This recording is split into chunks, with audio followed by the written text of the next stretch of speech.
All right. So several items. What I want to do today is I'm first going to answer a couple homework questions that someone had and emailed me about in section 3.7. And then I am going to answer any other questions people might have that you bring to my attention. And then I will talk about section 3.8, which is the last section that we're going to be covering. And it actually goes back to a lot of just the algebra manipulations that we've been doing. So the section should, well, I don't want to say should, but it may feel like sweet relief. Okay. So, again, to start, I'm going to answer those questions, then cover 3.8.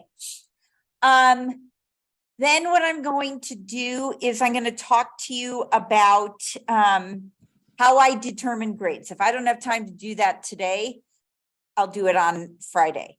Then what Friday is I talk about the last test. I talk about our schedule, which really doesn't entail a whole heck of a lot other than please come and take the last test. Can't miss that. And then I'll just answer questions and the like. Okay, does that sound like a good plan? Now, one comment that I want to make, and I'll make it again on Friday, is you should have gotten an email from like UM Online or UM Moodle or some such thing about filling out teaching evaluations. I strongly ask, like, please fill it out for me. I think it's important to fill them out for all your classes because they are looked at carefully. They are taken seriously. And for myself specifically, I can always improve. You know, I've been teaching for 30 years, but my goodness gracious, there's always a heck of a lot of room for improvement. So the things that I do that are helpful, I want you to share with me. The things that I'm doing in class that are not as helpful, or if you have suggestions, I want them. Like, I can't get better unless I get feedback from you. Okay, and that really matters to me. That's first and foremost. Second, I'm evaluated every year by the dean here, and a huge portion of it is based upon my teaching evaluations. So they can't really evaluate me unless you all do. Okay, so I understand that they take a little bit of time, but if you could please each just take a few minutes to fill out the teaching evaluation for me, that would be really most appreciated. Okay. So what I'm going to do is I am going to share my screen to answer a couple math questions in 3.7. Where's my mouse? There it is. Okay. All right, so you should be able to see my screen at this point. This is somebody's specific question. In number 11, they had a question on the domain, and on number 12, a very similar one. Okay, so we've talked about x-intercepts, y-intercepts, vertical asymptotes, horizontal asymptotes. But don't forget about your domain issues. And I claim that we actually have been acknowledging domain issues here. Because isn't where our function is undefined precisely where our vertical asymptote is? Right? Remember, when you're dealing with domain issues, you got two things happening. Can't take the even root of a negative number, and you can't divide by 0. But by finding our vertical asymptote, aren't we finding the forbidden value? In other words, can't we say that x cannot be equal to 3/2? So how would we write the domain? Now, in all honesty, if it was on a test, I would just say x I guess there is no not equals. Can't be 3/2. I would say not equals, but I don't have that on my keyboard. Okay. You with me here? Okay. Now, your online homework wants that entered in interval notation. So recall the way that we would enter that in interval notation is negative infinity, comma, 3/2, parenthesis, union 3/2 to infinity. Right? This is the really long-winded way of saying you can't have 3/2. So your domain issue is actually taken care of with your vertical asymptote. Does that make sense to everybody?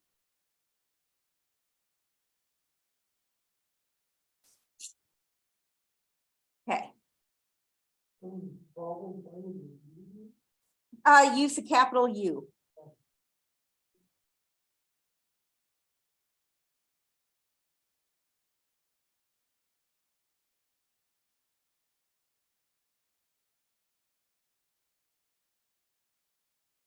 Was it 3/2 or 3/4?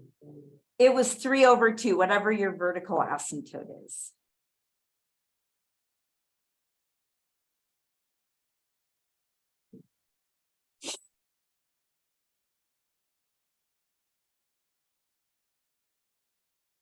I can stop sharing my screen for a second if you want me to write it here. No, I got it. Okay. So the next problem is question 12. And this again asks you to find domain x-intercept, y-intercept, vertical asymptote, horizontal asymptote. So my domain here would be everything but 1/2 and 5/4. You've already found where your denominator is 0.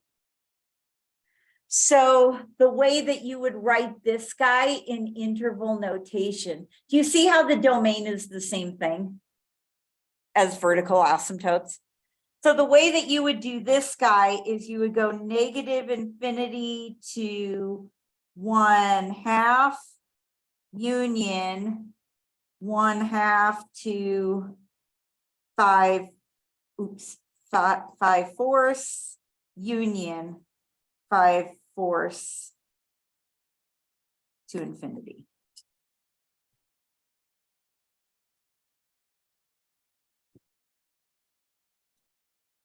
And this is when you're thankful for being able to say x can't be equal to 1/2 and 5/4. It's a heck of a lot less work.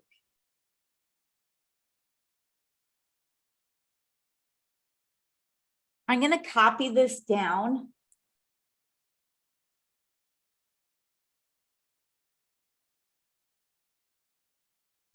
And then do the next part on my sheet of paper. Okay, I'm going to stop sharing my screen. So what we want to do here is find the y-intercept.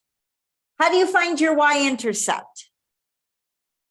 You set x equal to 0. So we have -2 out in front, and then we have 0 - 4, 0 - 2, 2 times 0 - 1, and 4 times 0 - 5. So you got that -2. This gives me -4, -2, and that'll give me -1 and -5. So what do we get? Well, -2 times -4 is 8. -1 times -5 is 5. And now what I do is I take that and I multiply it by 2. So I'm going to get -16/5.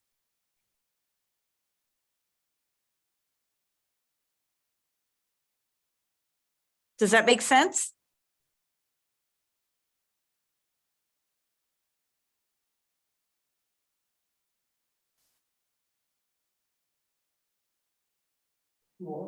Thank you. Do you need this up here still, or are you? You all have it? Okay. All right. No, I really appreciate questions. Y'all, please send them along to me for goodness sakes. I love questions. Okay. This is the class I think I've gotten the fewest number of emails from. So Kiki, when you emailed me the other day, I was like, yay, Kiki.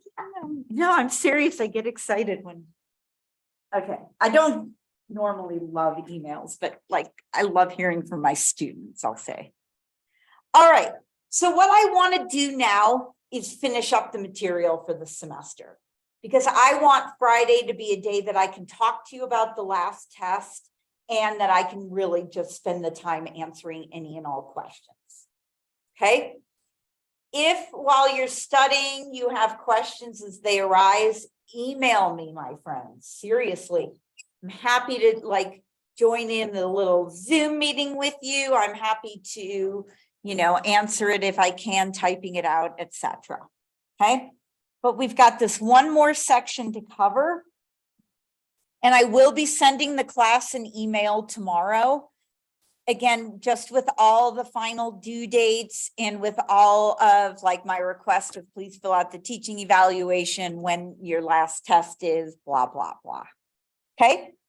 So as I mentioned at the start of class, this section actually goes back to stuff that we've really already done and already spoken of. Inverse functions. This was actually something we talked about, I believe, in section 1.6. Okay. And what we did is we found the inverses of a few functions, but now that we've built up our functions and the functions we've played with, we're just going to learn how to find inverses of those guys. Okay, so we talked about inverses in chapter 1 when we found like inverses of linear equations, although we weren't calling them linear equations at the time. And then we also talked about inverse functions in chapter 4, because in chapter 4, we got into exponential functions, but absolutely crucial to undo an exponential function, you need its inverse, which we found to be our log function. Okay. So taking this further, I'm just going to remind you of a couple of things, and then I have several examples. I think the last one being the cutest of them. Okay. If we can use the adjective cute. Oh, yeah. Okay. So recall that what we did when we would find the inverse function is we would first switch our X and Y. And then we would solve for Y. And then if needed, we would replace the inverse with appropriate variables.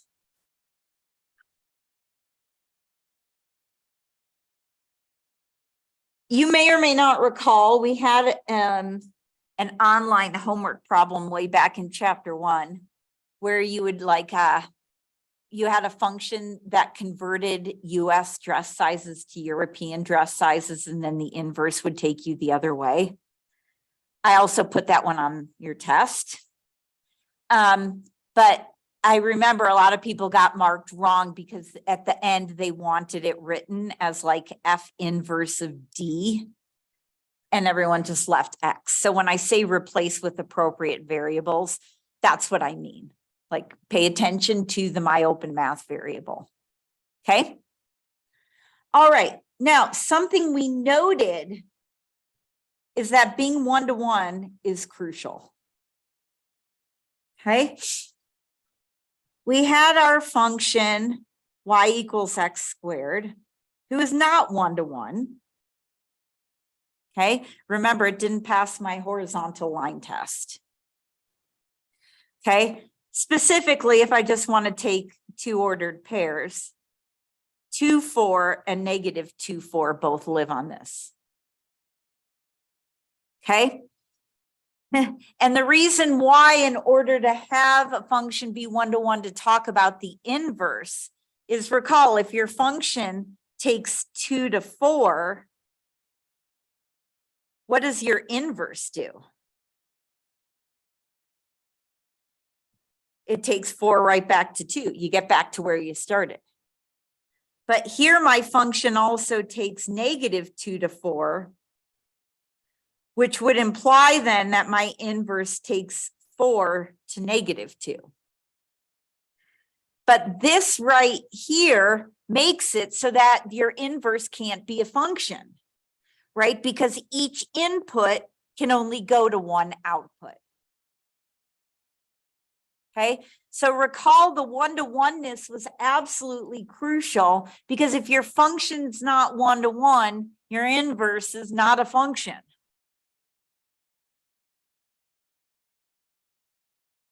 So what we did, or what we do mathematically when we don't have a 1-to-1 function, is we restrict our domain. So what you do is you restrict your inputs so that all of your outputs, your entire range, still gets accounted for, but you just look at part of the inputs. So in this case, we would just restrict our domain to x is greater than or equal to 0. And we would just look at this wing of the function. Okay. This is really important for anyone who's going on and taking a trigonometry class, because our trig functions are not 1-to-1, but the use of inverse trig functions is invaluable. Okay, so what we end up doing is we restrict our domain so that we just look at one portion of it where we get all the outputs that we want. Okay.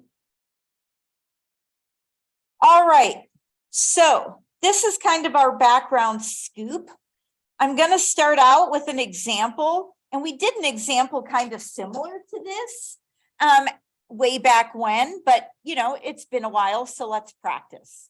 Okay, so what I'm going to do is guide you through several examples of different sorts of functions. Primarily, we're going to be doing rational functions. Okay.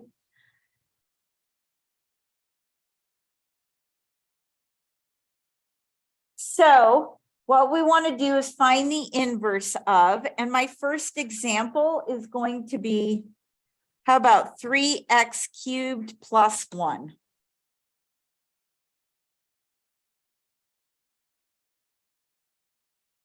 I will say on your last test, there is one problem where you have to find an inverse function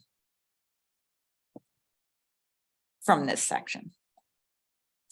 All right, what's my first step? Yep, switch x and y.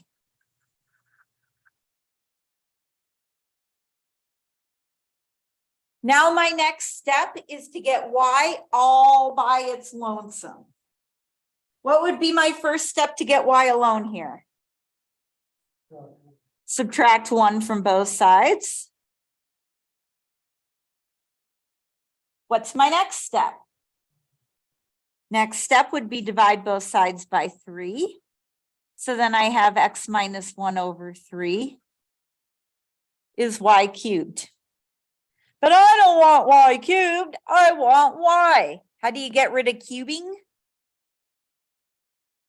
Raise both sides to the 1/3 power. So I get x minus 1 over 3 to the 1/3 power, or equivalently, I know my 1/3 power is my cube root, so it's the cube root of x minus 1 over 3. Wasn't that cute?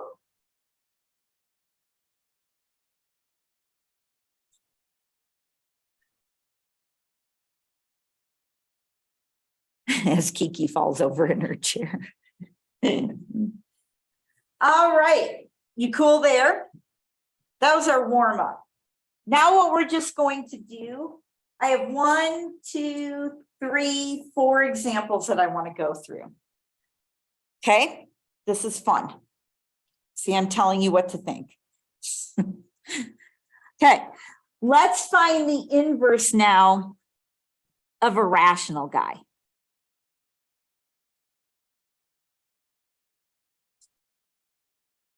Steps are the same. The techniques are going to differ slightly. Okay. What's the first thing you do whenever you find the inverse? Switch X and Y. So do y'all agree I get X is equal to 3 over Y minus 4?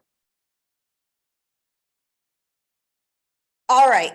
Ultimately now what we want to do is we want to get Y equals. The issue is it's in our denominator. So a common theme moving forward is to get rid of your denominator. How do you get rid of denominators in math? You multiply both sides by it. If I do that, I get X times the quantity Y minus 4 on my left side. And notice on my right side, they cancel and I'm simply left with the 3. If you have questions, you gotta stop me. Those of you on Zoom, don't be shy about asking questions, please. Okay, now at this point, there's a couple different ways that we could solve for to get Y alone. Okay, what would you do from here to get Y alone? Okay, so one way we could do that is take this guy and divide both sides by X, totally. If I do that, it cancels it on my left side, so I'm left with Y minus 4. And on my right side, do you agree I get 3 over X? Almost got them alone. What do I need to do? Add 4 to both sides. So we get 3 over X plus 4. Y'all with me here?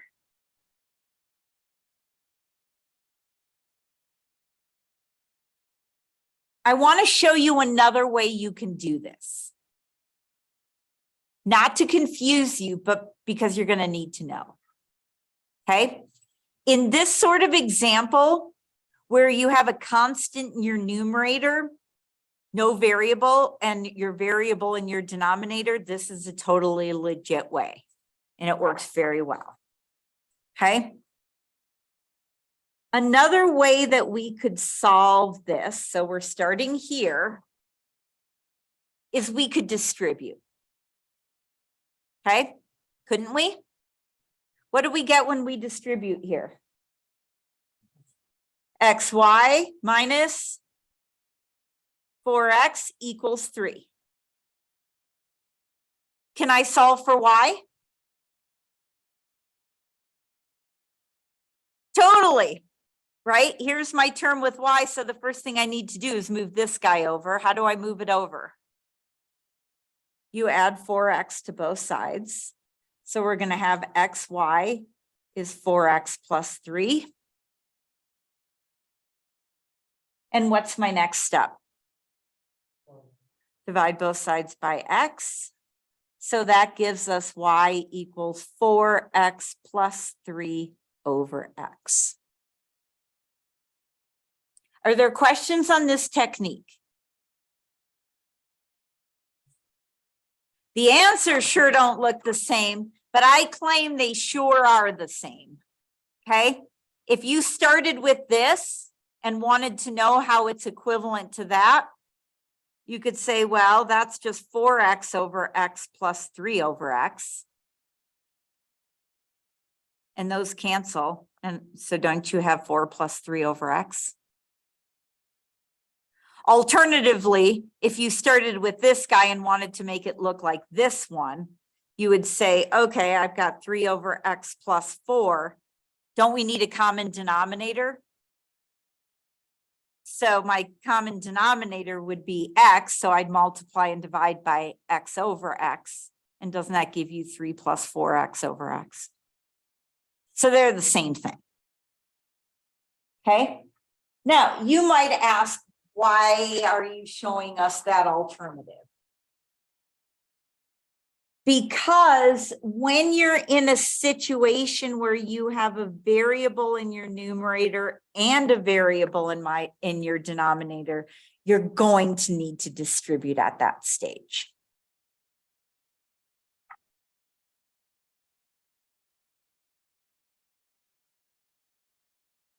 Okay, so let's play.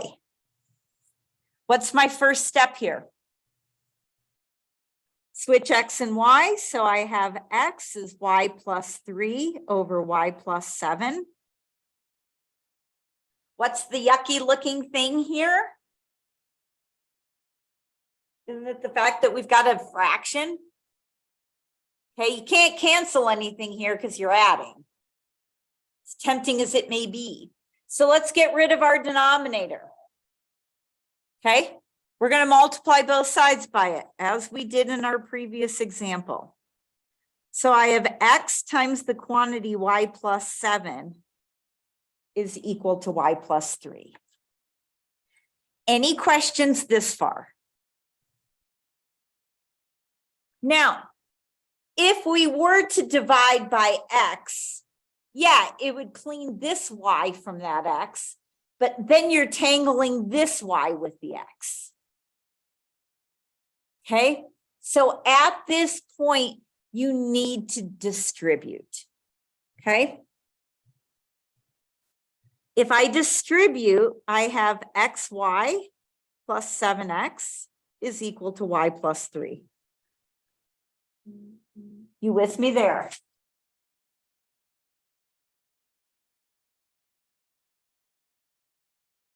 Now, we want to solve for Y. So let's think about solving algebraic equations. When you want to solve for something, don't you collect all those terms on one side and move everything else to the other side? So what we want to do is put all of our terms with Y on one side and everything else on the other side. So how do I move this Y over? I'll subtract it from both sides. So then I have XY plus 7X minus Y equals 3.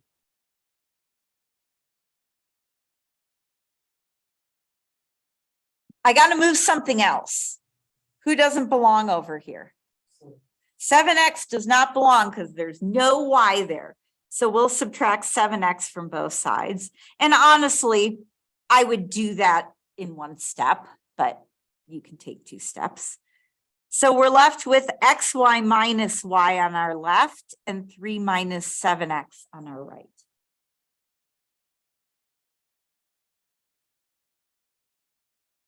You with me this far? All right, I have a Y in each term here, don't I? Guess what I'm going to do? I'm going to factor them out. Good.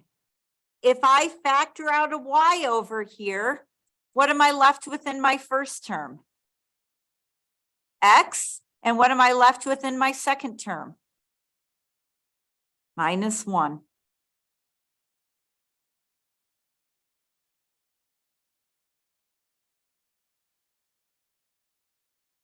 Okay, I almost have Y alone. The problem is I'm multiplying by X minus 1. How do I undo multiplication? Divide.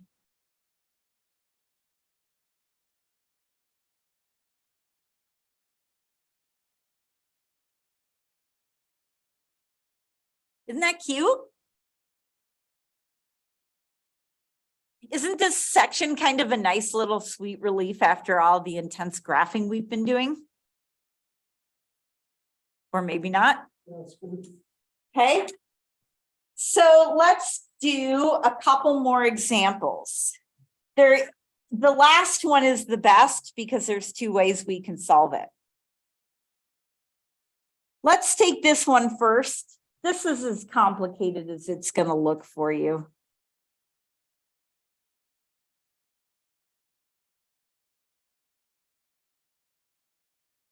Again, what we want to do here is we want to find the equation of our inverse. And so What's our first step? Switch X and Y.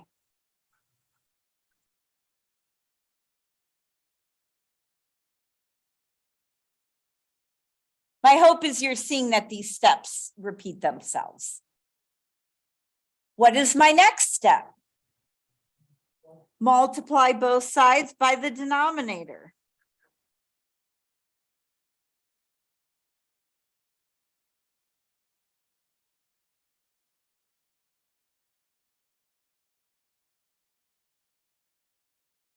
What is my next step? Distribute. If I distribute on my left side, what do I get? 2x minus 3xy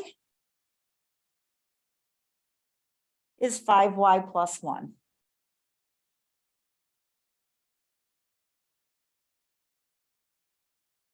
All right. Any questions this far?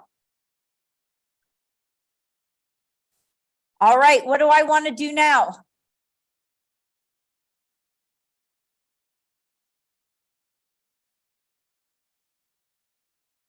Even before we factor, don't we need all of our terms with y on one side and everything else on the other side? Doesn't matter which side do you want your y's on, your left or your right? Left, okay. So that means I'm going to move this 5y over by subtracting it. And that also means I'm going to need to move this 2x because that's not going to belong. And I'll subtract that from both sides.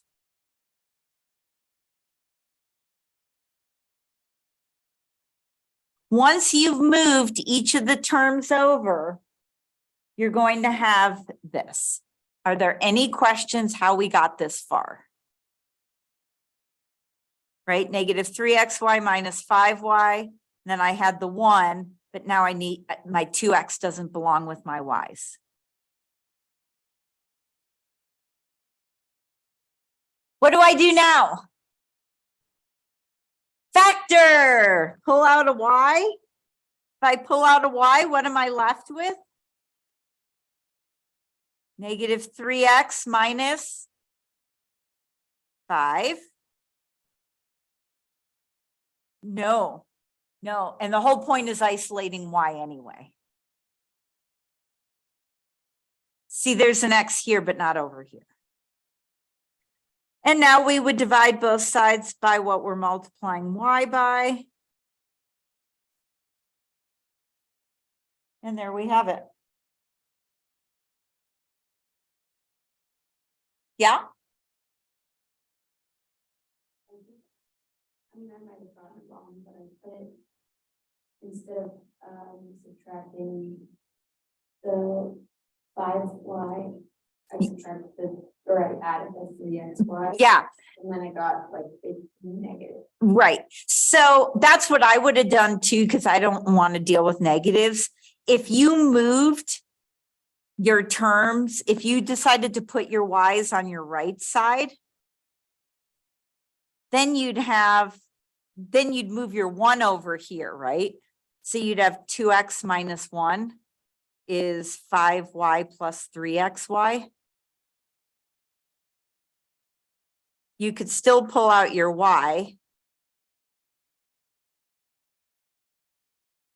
and then divide both sides by 3x. These guys are exactly the same. They're just a negative sign away, right? If I pull out a negative out of here and a negative out of here, right? All that's doing is switching the signs. This is kind of prettier looking because it has fewer negatives, but they're both equivalent. Good question.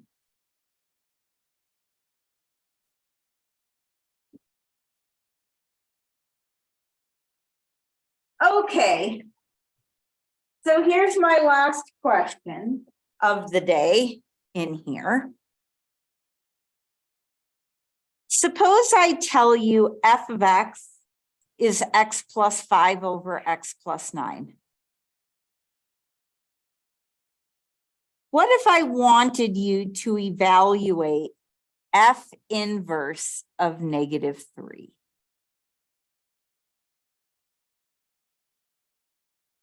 There's a couple different ways we can do this.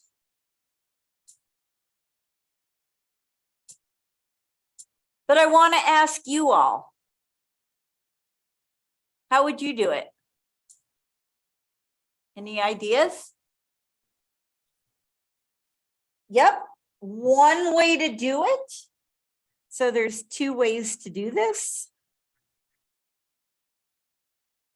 One way to do it is to find our inverse function and then plug in x equals -3. Y'all agree?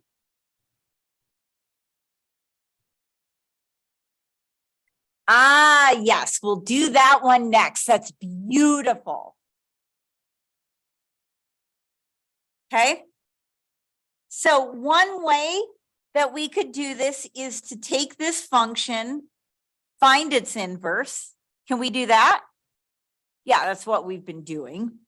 And then we would plug in x equals -3. Should we do it? Might as well for practice purposes. Let's find F inverse of x.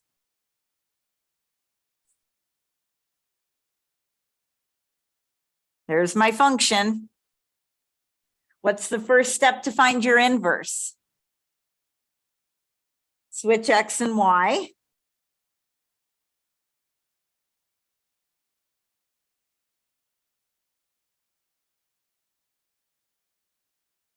What's my next step? Multiply both sides by my denominator.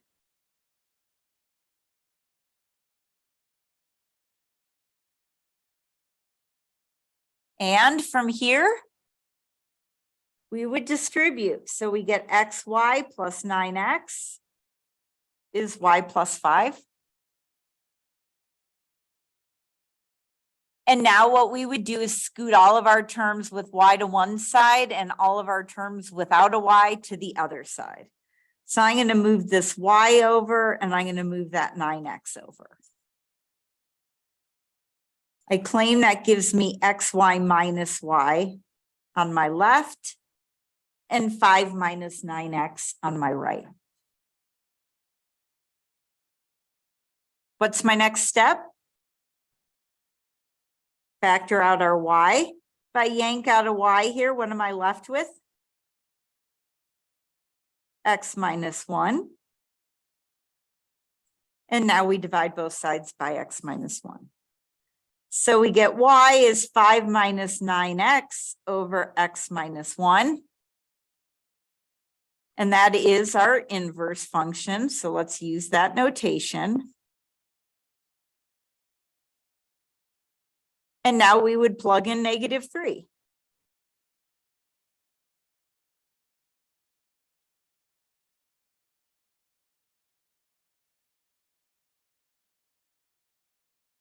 So what are you going to get? You're going to get 32 over -4, which is -8.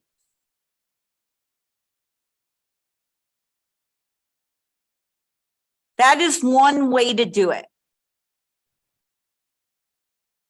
And that's perhaps for a lot of people the most intuitive way, especially after we've been finding inverse functions. Are there questions here? All right, the next way you can do it, which Alex mentioned, is as follows. Use the fact that these are inverse functions. Okay, remember, your function takes, I'll actually, let me use A and B. Do you agree if my function takes A to B, my inverse takes B back to A? So do you agree that when you plug something into your inverse function, like what we're wanting to do here, we're plugging in our output for our original function? Our output is also called our function value or y value. So what we could have done to save ourselves some work and time is to say, okay, we're wanting to find the value of X that brings us to -3. So take our function and set it equal to -3. Can we solve this? Yeah. How would you do it? Multiply both sides by that x plus 9. And you sure better get the same thing. And you do. So you get x plus 5 is -3x minus 27.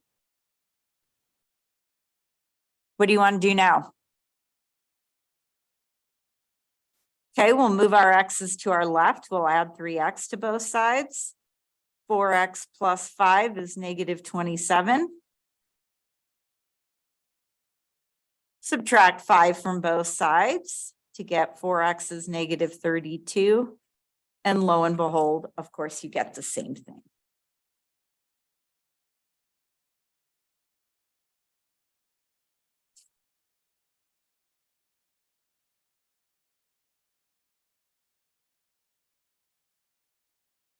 Cool, eh? All right.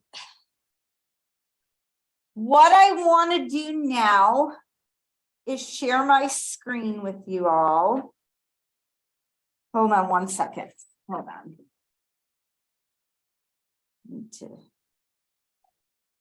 I want to show you all something, but I don't want anyone to see my screen for a second.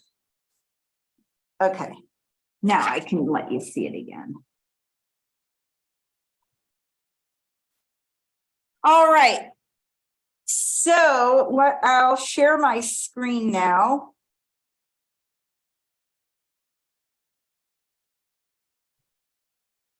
We have now finished all the material for this course, which is so rad. So what I want to do, as I have done with all of your other homework assignments, is just guide you through section 3.8, and I will set the due date. Don't worry. It's not due Friday. Okay, just real quick so that I can get you moving on your homework. This will wrap up class today, and then Friday, I'll just talk about the test, review, answer questions. Cool? So, here you just need to restrict the domain and then find the inverse function. You won't have to do one of these in practice on the test. Yeah, but they want you to do the one that's increasing. And then for the rest of these guys, you're finding your inverse functions.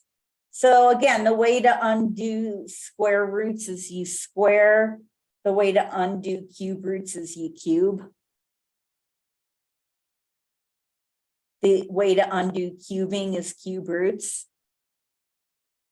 And then the rest of them are rational guys.